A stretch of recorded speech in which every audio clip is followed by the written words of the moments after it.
నమస్తే, welcome to metro TV. ముందుగా bulletin లో హెడ్లైన్స్. అనకాపల్లి జిల్లాలో సీఎం పర్యటన, స్వచ్ఛాంధ్రలో పాల్గొన్న చంద్రబాబు.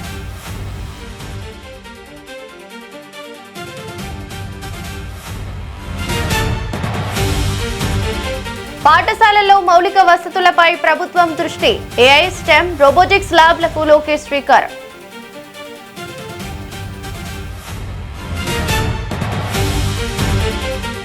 ఫిరాయింపు ఎమ్మెల్యేల అనర్హతపై తీర్పు రిజర్వ్, సెప్టెంబర్ 16న తుది తీర్పు.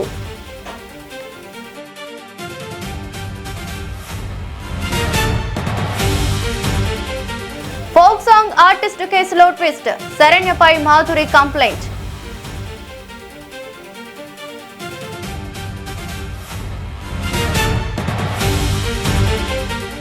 స్టాలిన్ అధ్యక్షతన డీఎంకే నేతల సమావేశం, పార్టీ పదవుల్లో యువతకు ప్రాధాన్యం.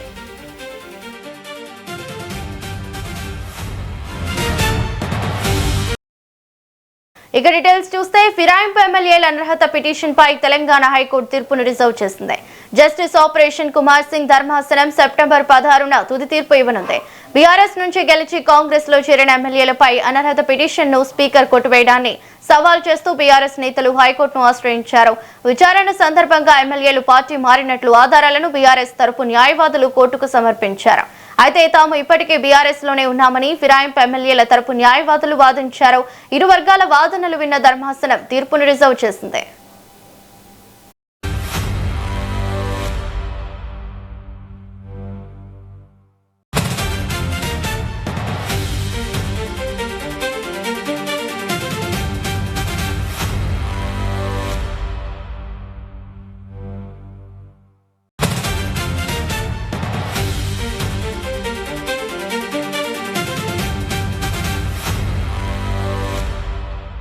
ఫిరాయింపు ఎమ్మెల్యేల అనర్హత పిటిషన్ పై తెలంగాణ హైకోర్టు తీర్పును రిజర్వ్ చేసింది. జస్టిస్ ఆపరేషన్ కుమార్ సింగ్ ధర్మాసనం సెప్టెంబర్ 16న తుది తీర్పు ఇవ్వనుంది. బీఆర్ఎస్ నుంచి గెలిచి కాంగ్రెస్ లో చేరిన ఎమ్మెల్యేలపై అనర్హత పిటిషన్ ను స్పీకర్ కొట్టివేయడాన్ని సవాల్ చేస్తూ బీఆర్ఎస్ నేతలు హైకోర్టును ఆశ్రయించారు. ఇక విచారణ సందర్భంగా ఎమ్మెల్యేలు పార్టీ మారినట్లు ఆధారాలను బీఆర్ఎస్ తరపు న్యాయవాదులు కోర్టుకు సమర్పించారు. అయితే తాము ఇప్పటికే బీఆర్ఎస్ లోనే ఉన్నామని ఫిరాయింపు ఎమ్మెల్యేల తరపు న్యాయవాదులు వాదించారు. ఇరు వర్గాల వాదనలు విన్న ధర్మాసనం తీర్పును రిజర్వ్ చేసింది.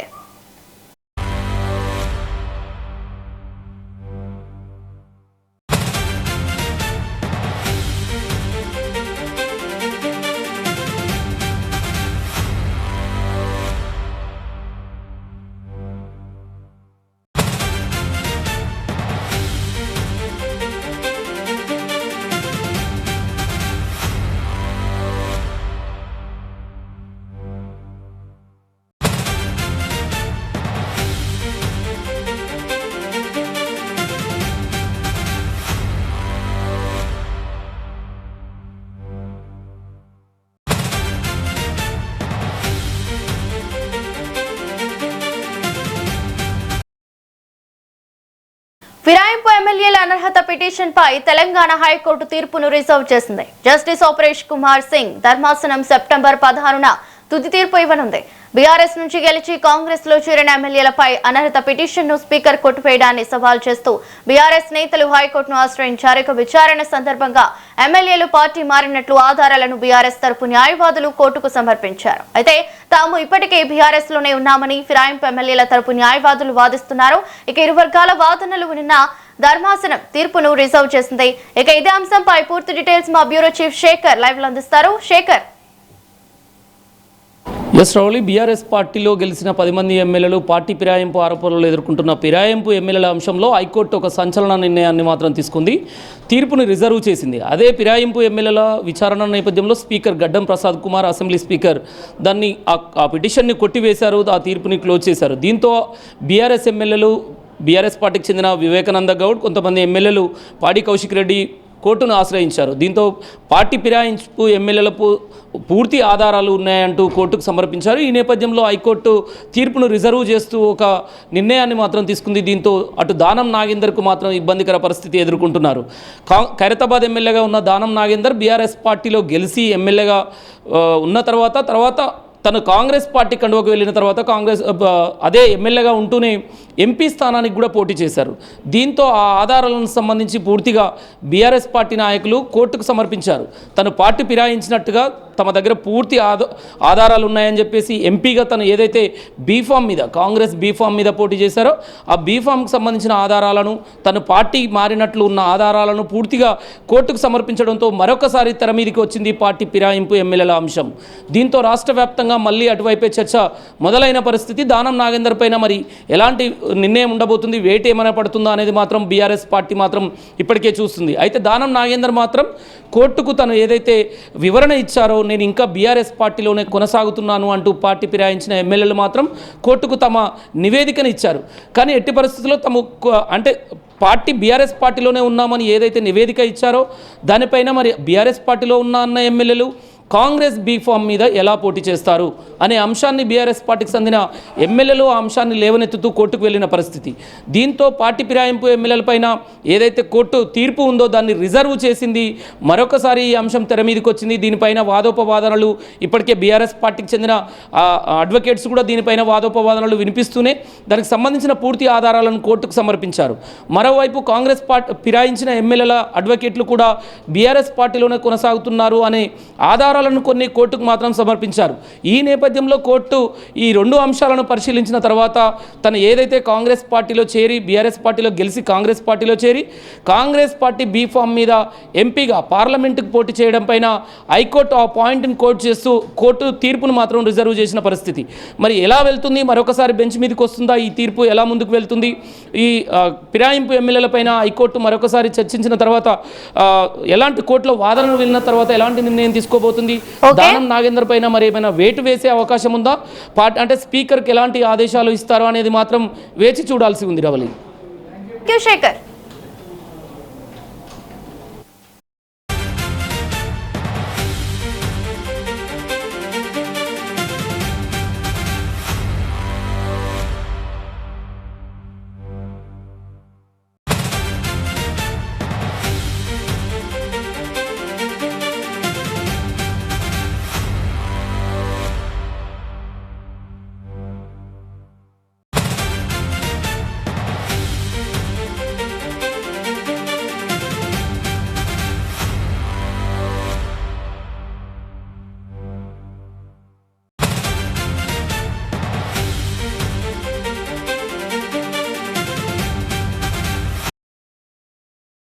ఇక స్వర్ణాంధ్ర స్వచ్ఛాంధ్ర కార్యక్రమంలో సీఎం నారా చంద్రబాబు నాయుడు మాట్లాడుతున్నారు. లైవ్ లో చూద్దాం. బాంబే కాదు, ఢిల్లీ కాదు, బెంగళూరు కాదు, ఎక్కువ తలసరి ఆదాయం వచ్చే జిల్లా రంగారెడ్డి జిల్లా అని మరొకసారి మీకు విజ్ఞప్తి చేస్తున్నా. రాబోయే 20 ఏళ్లలో దేశంలో నెంబర్ 1 జిల్లా అనకాపల్లి జిల్లా. మీరు సిద్ధంగా ఉన్నారా అని మిమ్మల్ని అడుగుతున్నా. మీ అభిమానం ఉత్సాహం చూస్తే అదిరిపోయింది. ఈరోజు దారంతా వస్తా ఉంటే చూశాను. తోలకు వస్తే జనాలు వస్తారు, క్వార్టర్ బాటిల్ ఇస్తే జనాలు వస్తారు, కానీ అభిమానాన్ని మాత్రం మీ ముఖంలో చూస్తే ఎంత ఆనందంగా నాకు స్వాగతం పలికారంటే నా జీవితాంతం గుర్తుపెట్టుకుంటా. రాజకీయాల్లో కావాల్సింది చేసిన పనికి కృతజ్ఞత ఉండి ఒక అభిమానం ఉంటే పెద్ద కిక్కు మాకు. మీరు గుర్తుపెట్టుకోవాలి ఈ విషయం. నేను వచ్చినప్పుడు మీరు రాకపోతే నేను ఎన్ని చేసినా లాభం లేదని నీరు గారిపోతాం. అదే మేము వచ్చినప్పుడు మీరు స్వాగతం పలికి జేజేలు పలికితే దాని మీద ఒక నమ్మకం, ఒక విశ్వాసం పెరిగి ఎప్పటికప్పుడు ఏం చేయాలని ఆలోచిస్తూ ఉంటాం. ఈరోజు మీరు చూస్తే నిన్నే అల్లూరి సీతారామరాజు అంతర్జాతీయ విమానాశ్రయం, ఈ విమానాశ్రయం భోగాపురానికే పరిమితం కాదు. మీరు ఆ విషయం గుర్తుపెట్టుకోవాలి. ఉత్తరాంధ్రకి మీ ఆశలకు కలలకు రెక్కలు. ఇప్పుడే మీరు ఈ పిల్లలను చూశారు. నా నమ్మకం పెరిగింది.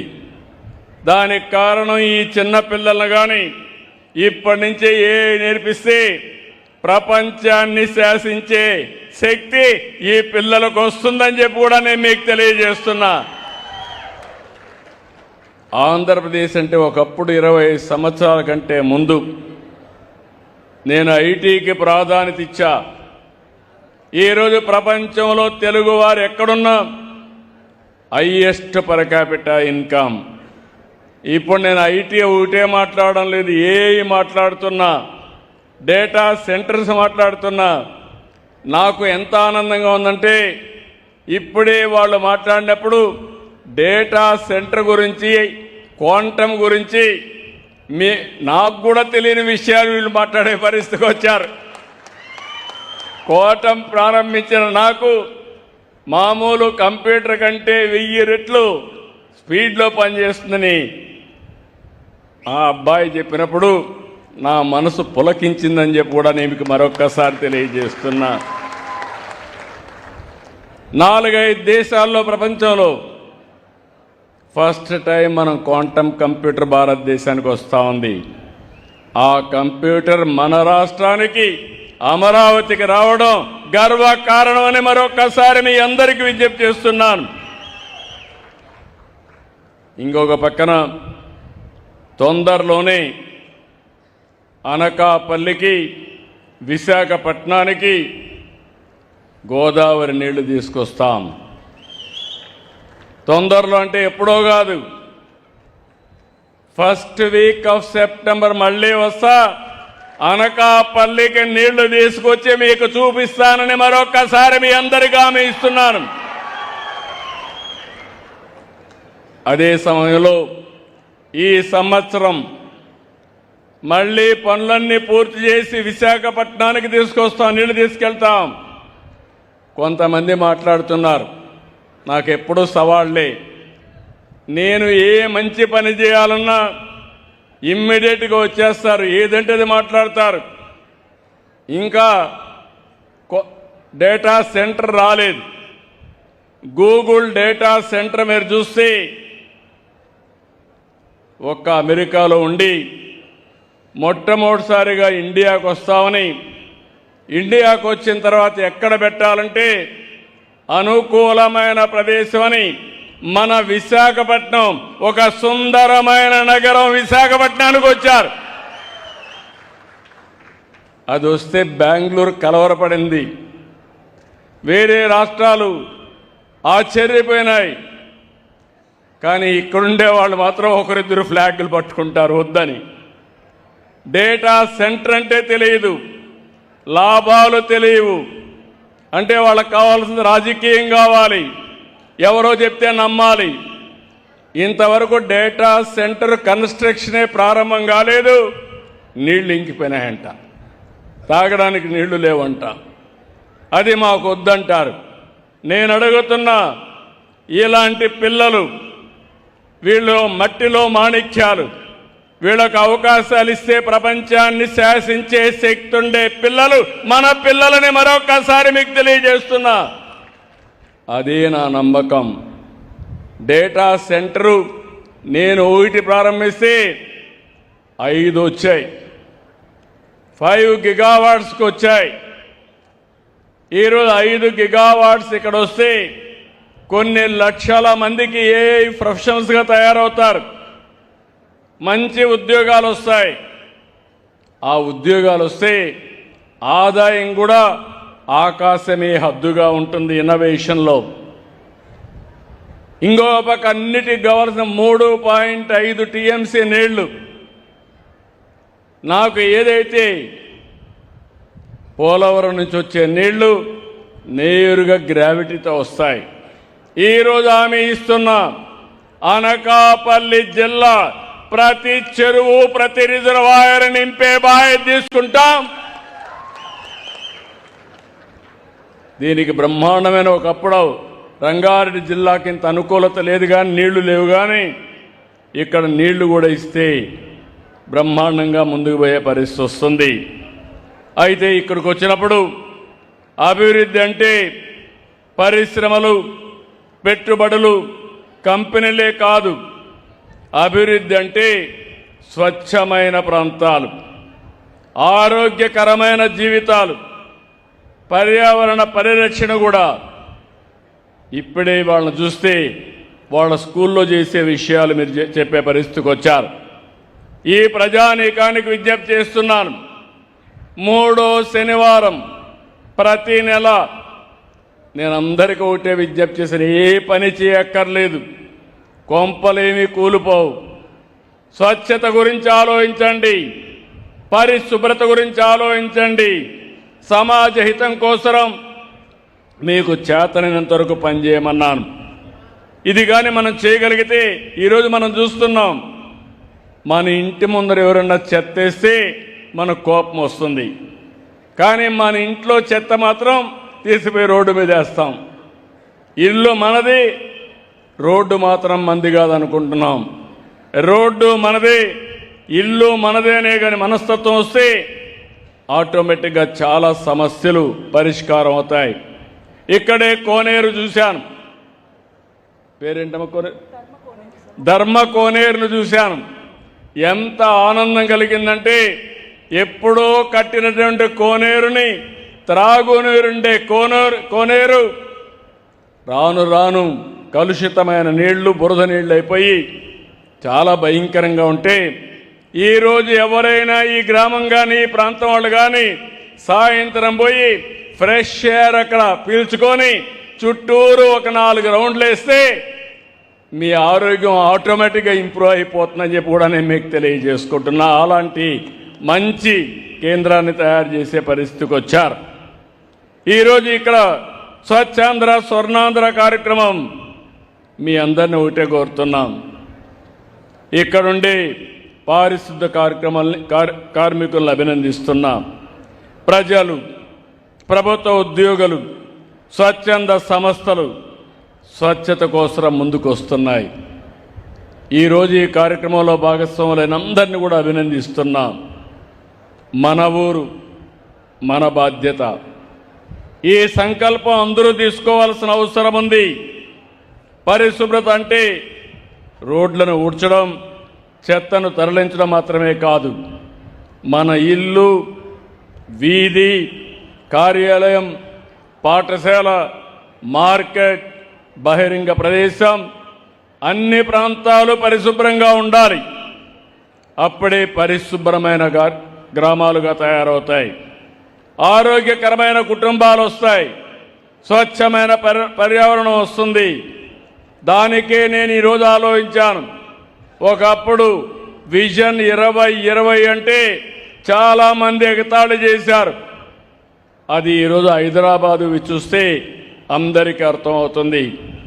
ఈరోజు 2047కి నరేంద్ర మోడీ గారి నాయకత్వంలో భారతదేశం ఒక అగ్ర దేశంగా వికసిత్ భారత్ సాధిస్తుంది. అదే సమయంలో ఆంధ్రప్రదేశ్ రాష్ట్రం, మీరు రాసి పెట్టుకోండి, ఇప్పుడే ఒక సంవత్సరానికి 30,000 రూపాయలు పెరిగిందని మీ కలెక్టర్ గారు చెప్పారు. తప్పకుండా 2047కి మీ తలసరి ఆదాయం 50 లక్షల వరకు పెరిగే అవకాశం ఉంటుంది. 3.5 లక్షల నుంచి 50 లక్షలు పెరగడానికి నేను ప్రణాళిక రచించాలని మరొక్కసారి విజ్ఞప్తి చేస్తున్నాను. దీన్ని ఉపయోగించుకోవడం మీ అందరి బాధ్యత. ఇక్కడ అవకాశాలు చాలా వస్తాయి. ఇప్పుడే మా సత్యనారాయణమూర్తి గారు అన్నారు, నిన్నటి వరకు అనకాపల్లికి పెట్టుబడులు రాలేదు, విశాఖపట్నం బాగా అభివృద్ధి అయిందని, అనకాపల్లి వెనుకబడిపోయిందని బాధపడ్డాం. ఇప్పుడు విశాఖపట్నానికి మించి ఈరోజు పెట్టుబడులు ఇక్కడికి వచ్చే పరిస్థితికి వచ్చాయి. ఒక పక్క మీరు చూశారు, ఆర్సెలర్ మిత్తల్ స్టీల్ సిటీనే కడుతున్నాడు. ఈ ప్రాంతం అంతా కూడా చాలా వరకు డేటా సెంటర్లు వస్తున్నాయి. ఇంకో పక్క అల్యూమినియం ప్లాంట్ వచ్చింది, ఫార్మా వస్తూ ఉంది. అంటే మీరు అనుకోవాల్సింది భవిష్యత్తులో అనకాపల్లిలో లేనటువంటి ఇండస్ట్రీ ఉండదు. అన్ని ఇండస్ట్రీస్కి కేంద్రంగా, నాలెడ్జ్ ఎకానమీకి కేంద్రంగా అనకాపల్లి తయారవుతుంది.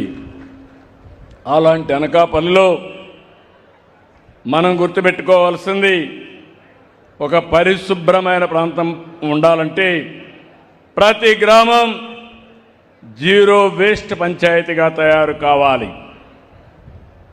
జీరో వేస్ట్ అంటే చెత్త లేకుండా పోవడమే కాదు, ఉత్పత్తి అయ్యే ప్రతి ఒక్క వ్యర్థాన్ని బాధ్యతతో ఎక్కడికక్కడ దాన్ని నిర్వహించడం. ఇప్పటికే నాకు చాలా ఆనందంగా ఉంది. మా డిపార్ట్మెంట్ 2 సంవత్సరాల్లో రాష్ట్రంలో 143 లక్షల మెట్రిక్ టన్నులు లెగసీ వేస్ట్ని డిస్పోజ్ చేశాం. 5 సంవత్సరాలు ఎక్కడ చూసినా చెత్తమయం చేశారు. భూముల్లో కూడా వేశారు. గుట్టలుగా పేరిపోయినాయి.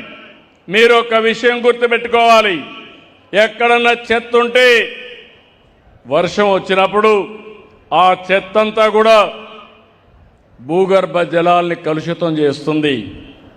అక్కడి నుంచి కొన్ని కిలోమీటర్లు కూడా నీరన్నీ కూడా కలుషితం అయిపోయే పరిస్థితి వస్తుంది. దీనివల్ల వాతావరణమే కాకుండా మనం తాగే నీళ్లు కానీ చాలా సమస్యలు వస్తాయి. అందుకే నేను కొత్త స్లోగన్ ఇచ్చాను, చెత్త నుంచి సంపద. అందరూ కొంతమంది ఆశ్చర్యంగా చూస్తారు, ఇదేంటిది అవుతుందా అని. ఈరోజు మీరు చూస్తే చెత్త నుంచి కాంపోస్ట్ తయారు చేస్తున్నాం, చెత్త నుంచి కరెంటు ఉత్పత్తి చేస్తున్నాం, చెత్త నుంచి గ్యాస్ ఉత్పత్తి చేస్తున్నాం. ఈరోజు ప్లాస్టిక్ అంతా కూడా మళ్ళీ పంపించి ప్లాస్టిక్ పరిశ్రమలో మళ్ళా కొత్త ప్లాస్టిక్ తయారు చేస్తున్నాం. ఈరోజు ఒకటే కాదు, మీరు ఒకసారి చూస్తే స్వచ్ఛ రథాలు పెట్టాం, ఊరూరికి పంపిస్తున్నాం. ఒకప్పుడు నేను చిన్నప్పుడు చూసేవాడిని, కొంతమంది వచ్చేవాళ్ళు పాత వస్తువులు ఇస్తే డబ్బులు ఇస్తామని తిరిగేవాళ్ళు. అప్పుడు ఆ పాత వస్తువులు ఇచ్చి వాళ్ళ దగ్గర డబ్బులు కానీ కొత్త వస్తువులు తీసుకునేవాళ్ళం. ఇప్పుడు అలాంటిది మళ్ళీ వచ్చింది. మీ ఇంట్లో పాత వస్తువులు ఇస్తే మీకు ఏం కావాలన్నా అది ఇచ్చే పరిస్థితి వచ్చిందంటే అది ఈరోజు ఈ ప్రభుత్వం చూపించే చొరవ. కడాన మా పిల్లలకు కూడా పాత పుస్తకాలు ఇస్తే కొత్త పుస్తకాలు ఇస్తున్నాం. ఏం కావాలో అవి కూడా అందుబాటులో పెట్టాం. అంటే ఏది వేస్ట్ కాదు. మీరు పాత సెల్ ఫోన్లు ఇస్తే అవి కూడా పోయి మళ్ళా సెల్ ఫోన్లే కాదు, స్టీల్ కానీ అన్నీ కూడా మళ్ళీ రీయూజ్ చేసి మళ్ళా మెల్ట్ చేసే పరిస్థితికి వచ్చాం. అందుకే నేను ఒక సర్క్యులర్ ఎకానమీ అన్నాను. దీన్ని ఏ విధంగా చేయాలనో అన్ని విధాలా ముందుకు తీసుకుపోతున్నామని చెప్పి కూడా నేను మీకు తెలియజేస్తున్నా. నా ఆలోచన ఈ సంవత్సరం ఎక్కడ కూడా చెత్తనే మాట లేకుండా లెగసీ వేస్ట్ను పూర్తి చేస్తాం, డిస్పోజ్ చేస్తాం. ఇంకో పక్క నేను ఈ సందర్భంగా ఒకటే మీ అందరికీ పిలిపిస్తున్నా, ఓడిఎఫ్ మోడల్. ఓడిఎఫ్ అనగానే ప్రతి ఒక్కరూ మరుగుదొడ్డి ఇంటి దగ్గర ఉండాలి, ఆఫీసుల్లో ఉండాలి, పబ్లిక్ ప్లేసుల్లో ఉండాలి. మరుగుకు మాత్రం ఎక్కడా బయట పోకుండా బాధ్యతగా మనందరం మరుగుదొడ్లు ఉపయోగించుకోవాలి. ఇంకో పక్క మీరు చూస్తే సేఫ్ టెక్నాలజీ ఉండాలి. మరుగుదొడ్లు కూడా ఏదంటే అది కట్టేసి అక్కడి నుంచి వాసన కానీ ఇవన్నీ వస్తే చాలా సమస్యలు వస్తాయి. రెండోది 100% డోర్ టు డోర్ తడి చెత్త పొడి చెత్త కలెక్ట్ చేయాలి. ఇంకో పక్క వేస్ట్ అంతా కూడా కాంపోస్ట్గా కన్వర్ట్ చేయడం. ఇంకో పక్క మీరు చూస్తే సర్క్యులర్ ఎకానమీలో ఇవన్నీ కూడా రీసైకిల్ చేయడం. మనకు ఒక పక్కన చూస్తే నేను ఇక్కడికి వచ్చాను, ఈ మాడుగుల నియోజకవర్గం చూస్తే ఎక్కడ చూసినా చెట్లుంటే నా మనసు ఆహ్లాదకరంగా ఉందని చెప్పి మరొకసారి మీ అందరికీ తెలియజేస్తున్నా. నేను లెక్కలు కూడా చూశాను. ఆ లెక్కలు చూస్తే దేశంలో కంటే పొల్యూషన్ తక్కువ ఉండే ప్రాంతం మన మాడుగుల నియోజకవర్గం అని మీ అందరికీ విజ్ఞప్తి చేస్తున్నాను. పొల్యూషన్ రావడానికి చాలా సమస్యలు ఉంటాయి. కరెంటు కానీ మనం మామూలు కరెంటు వాడినా కొంత పొల్యూషన్ వస్తుంది. వాహనాలు వాడితే కొంత పొల్యూషన్ వస్తుంది. ఇంకో పక్కన మీరు చూస్తే కుకింగ్లో కూడా మీరు కట్టెల పొయ్యిలు చేస్తే పొల్యూషన్ ఆటోమేటిక్గా పెరుగుతుంది. ఈరోజు నేను ఆలోచించేది ఒకటి, మీ ఇంటి పైన మీరు ఊహించుండరు, సోలార్ ప్యానెల్ పెట్టుకుంటే ₹1 ఖర్చు లేదు. ఎస్సీ ఎస్టీలకు ప్రభుత్వమే ఫ్రీగా పెట్టిస్తున్నాం. రైతులకు ప్రభుత్వమే పంప్ సెట్లకి ఫ్రీగా కుస్తుంలో మేమే ఖర్చు పెట్టి సోలార్ పెట్టిస్తాం. ఇంకో పక్క బీసీలకు మీరు ఒక్కసారి ఆలోచించుకోవాలి. 3 మెగావాట్ల వరకు మీరు కిలోవాట్ల వరకు మీరు పెట్టుకుంటే ₹98,000 సబ్సిడీ ఇస్తాం. ఇది పెట్టుకొని మీరు ఆటోమేటిక్గా మీకు సర్ప్లస్ అయితే డిపార్ట్మెంట్కి ఇవ్వచ్చు, మీకు అవసరమైతే మళ్ళా కరెంటు తీసుకోవచ్చు. నేను ఒకటే విజ్ఞప్తి చేస్తున్నాను మా ఆడబిడ్డలకి, మీకోసం నేను ఒకటి ఆలోచించాను. 3 గ్యాస్ సిలిండర్లు ఉచితంగా ఇస్తున్నాను. మీరు గ్యాస్ తీసుకున్నప్పుడంతా ఇచ్చాను. రాబోయే రోజుల్లో దానికి సంబంధం లేకుండా 3 గ్యాస్ సిలిండర్లకు ఎంత డబ్బులు ఇవ్వాలనో ఆ డబ్బులు 4 నెలలకు ఒకసారి మీ అకౌంట్లో వేసే బాధ్యత నాదని మా ఆడబిడ్డలందరికీ తెలియజేస్తున్నా. మీరు ఒక పని చేయండి, ఇంటి పైన సోలార్ పెట్టుకోండి, స్టవ్లు పెట్టుకోండి, ఇండక్షన్ స్టవ్లు పెట్టుకోండి. అప్పుడు గ్యాస్ కూడా అవసరం లేదు. 5 నిమిషాల్లోనే వంట కూడా ఈజీగా చేసుకోవచ్చు. అవసరమైతే పిఎంజీ ద్వారా ఏదైతే పైప్తో మీకు గ్యాస్ ఇచ్చే ఏర్పాటు కూడా చేస్తాం. దీనివల్ల పొల్యూషన్ చాలా వరకు తగ్గే పరిస్థితి వస్తుంది. ఇంకో పక్కన మీరు ఏసీ కూడా పెట్టుకోవచ్చు. ఎండుంటే మీ కార్లు కానీ సైకిళ్ళు కానీ స్కూటర్లు కానీ మీ ఇంటి దగ్గరనే ఛార్జ్ చేసుకుంటే ₹1 ట్రాన్స్పోర్టేషన్కి అవసరం లేదు, కుకింగ్కి అవసరం లేదు. ఈ విషయం మీరు గుర్తుపెట్టుకోవాల్సిన అవసరం ఉంది. నేను ఆలోచించేది మొట్టమొదటి స్టేజీ ODF ప్లస్కి వెళ్ళాలి. రెండోది నెట్ జీరో. పిల్లలు నాకంటే బాగా చెప్పారు. ఆ స్కూల్లో కురిసిన వర్షాన్ని భూగర్భ జలాలుగా మార్చడం, వాళ్ళ స్కూల్ పైనే సోలార్ ప్యానెల్ పెట్టి కరెంటు తయారు చేసుకోవడం.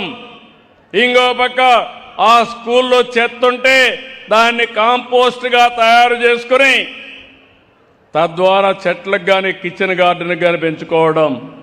ఇప్పుడు చెట్లు పెట్టే కార్యక్రమం కూడా ప్రతి స్కూల్లో ఎక్కడ ప్లేస్ ఉంటే అక్కడ అరణ్యాలు తయారు చేయబోతున్నాం.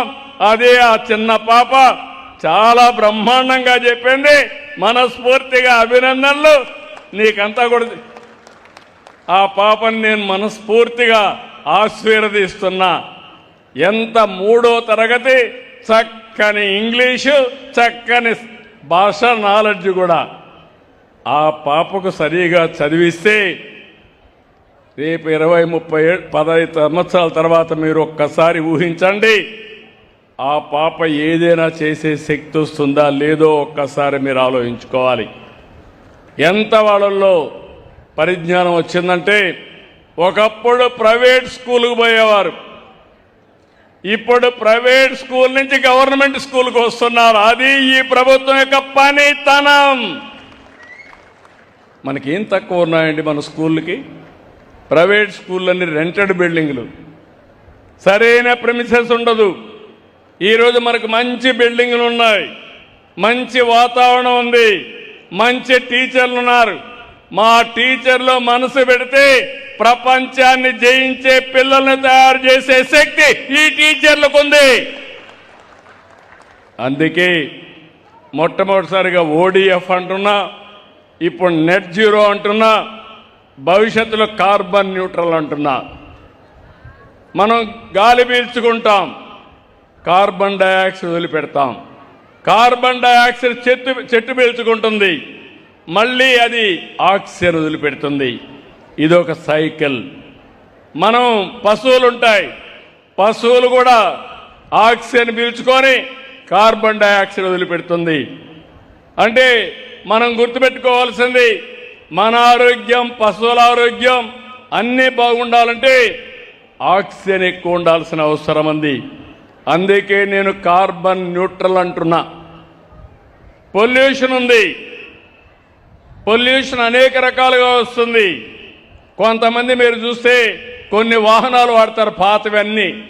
ఆ వాహనాల్లో ఎంత పొగ వస్తుందంటే ఆ పొగంతా వచ్చి అది కానీ మన దగ్గరికి వస్తే ఇంకా మనం ఆలోచించుకోవాల్సిన అవసరం